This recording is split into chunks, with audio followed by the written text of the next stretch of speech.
নমস্কার বন্ধুরা, প্রেরণা বাংলা মোটিভেশন চ্যানেলের একটি নতুন পর্বে রইল সবাইকে আমন্ত্রণ।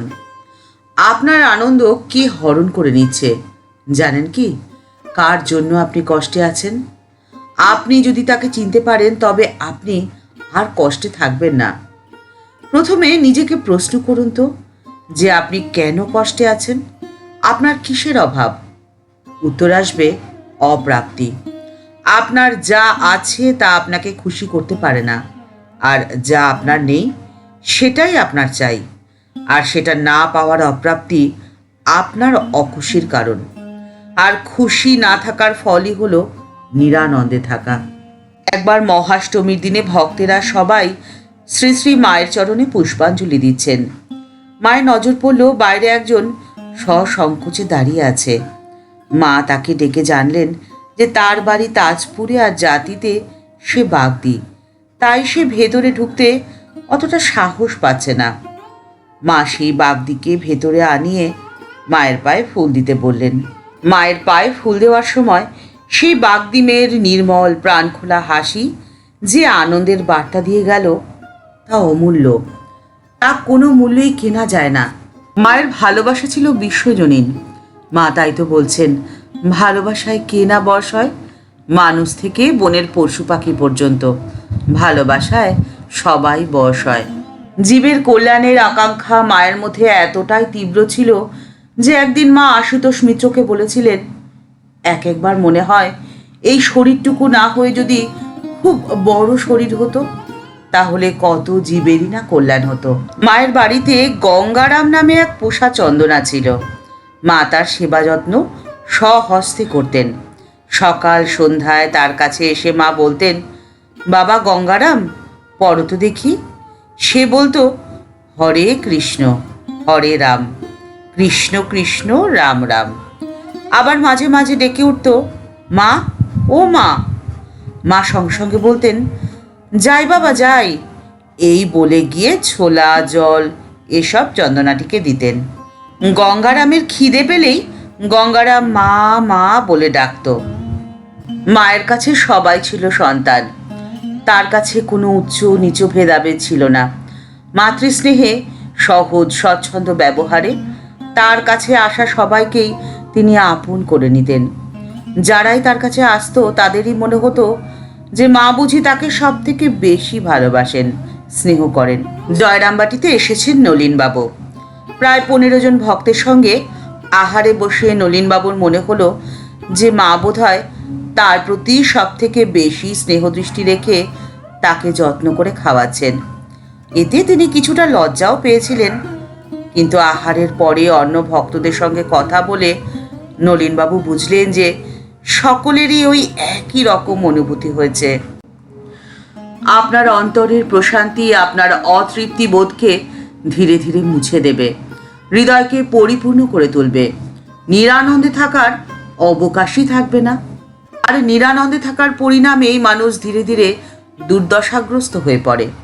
তাই স্বামীজি বলছেন, কেবলমাত্র অজ্ঞান বা অবিদ্যার জন্যই মানুষ নিজেকে দুর্দশাগ্রস্ত ভেবে কষ্ট পায়। আর অজ্ঞান নাশ হয়ে জ্ঞানোদয় হলে সে সব রকম বন্ধন থেকে মুক্ত হয়ে পরমাত্মায় প্রতিষ্ঠিত হয়। অনুভূতির উচ্চতর স্তরে সাধক যে শুধুমাত্র বিভিন্ন ঈশ্বরীয় রূপই দর্শন করেন এমনটা ঠিক নয়, সর্বত্র তার উপস্থিতিও অনুভব করেন। ব্রহ্ম একাধারে ইন্দ্রিয়াতীত আর সর্বব্যাপী। তিনি ছাড়া আর কিছুই নেই, তাকে বর্ণনা করা যায় না। তিনি পুরুষ নারী বা কোনো স্থূলদেহধারী জীবও নন। তিনি বাক্য বা মনের অতীত। এরকম সর্বোচ্চ উপলব্ধির পরেই চিরকালের জন্য মুক্তিলাভ হয়। এই মুক্তি কিসের বলুন তো? এই মুক্তি আপনার অন্তরের কামনা বাসনা থেকে মুক্তি। আর আপনার অন্তর যখন সব রকমের বাসনা থেকে মুক্ত হবে তখন সে ডানা মেলে উড়ে যাবে খোলা আকাশে মনের আনন্দে। আর আপনি যখন মুক্ত মনের অধিকারী হবেন তখন সমস্ত বন্ধন যাবে কেটে, সব রকমের সীমানা যাবে মুছে। বিশ্ব মাঝে আপনি নিজেকে মনে করবেন এক অদ্বিতীয় সত্তা। আর এই উপলব্ধি নির্জনে বিচ্ছিন্ন হয়ে একাকী লাভ করা যায় না, মুক্তি লাভ করতে হলে অন্য সবাইও যাতে মোক্ষ লাভ করতে পারে সেই উদ্দেশ্যে কর্ম প্রচেষ্টা গ্রহণ করতে হয়। এই প্রচেষ্টারই পরিণামে আসে জগদ্ধিতায়, অর্থাৎ জগতের মঙ্গল সাধনা। এখন একটা প্রশ্ন মনে আসতেই পারে যে একাকী জগতের মঙ্গল সাধন এ কি করে সম্ভব? এর উত্তরে বলা যায় যে অন্যের মঙ্গল সাধনের মধ্যে দিয়ে আমরা প্রকৃতপক্ষে নিজেদেরই মঙ্গল সাধন করে থাকি। তাই স্বামীজি বলছেন, যে যেখানে আছে তাকে সেখান থেকে ওপরে তোলার চেষ্টা করো। জ্ঞাতসারে বা অজ্ঞাতসারে সমগ্র জগৎ সেই লক্ষ্যের দিকে অগ্রসর হচ্ছে। স্বামীজি বলছেন, একজন ক্ষুধার্তের কাছে ঈশ্বর আসেন খাদ্যরূপে। প্রত্যেকটা প্রাণী শারীরিক, মানসিক এবং আধ্যাত্মিক বিবর্তনের ভিন্ন ভিন্ন স্তরে অবস্থান করে। তাদের সেই স্তর থেকে উচ্চতর স্তরে উঠিয়ে নিয়ে যাওয়ার জন্য সাহায্য করাই হবে তাদের প্রকৃত সেবা। আর অন্যকে সেবা করার মধ্যে যে আনন্দ আপনি পাবেন, সে আনন্দ আপনার সমস্ত অতৃপ্তিকে মুছে দেবে, আপনাকে পরিপূর্ণ করে তুলবে।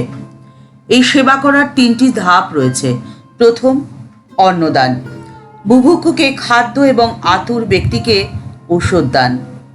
দ্বিতীয়, বিদ্যাদান, শিক্ষাদানের মাধ্যমে আর জ্ঞানদানের মাধ্যমে আপনি বিদ্যাদান করতে পারেন। আর তৃতীয়, আধ্যাত্মিক স্তরে সেবা। আপনি যদি ভালো থাকতে চান, আপনি যদি আনন্দে থাকতে চান, তাহলে একা আপনি কখনোই আনন্দে থাকতে পারবেন না। আপনি আনন্দে থাকতে পারবেন সবাইকে নিয়ে, একসাথে। সকলের অস্তিত্বের সাথে নিজেকে এক আসনে বসাতে হবে, তবেই তো আপনি উপলব্ধি করতে পারবেন আপনার শুদ্ধ আত্মাকে। আর শুদ্ধ আত্মাকে অনুভব করার মধ্যে দিয়ে যে আনন্দ আপনি পাবেন তা সমস্ত না পাওয়াকে মুছে দেবে, সমস্ত নৈরাশ্যকে আপনার থেকে হরণ করে নেবে, আপনাকে দেবে নির্মল পরিচ্ছন্ন আনন্দের আস্বাদ। ঠাকুরমা ও স্বামীজির চরণে প্রণাম জানিয়ে আজকের পর্ব এই পর্যন্তই। দেখা হচ্ছে পরের পর্বে। ভিডিওটি যদি ভালো লেগে থাকে তাহলে তা শেয়ার করার অনুরোধ করছি।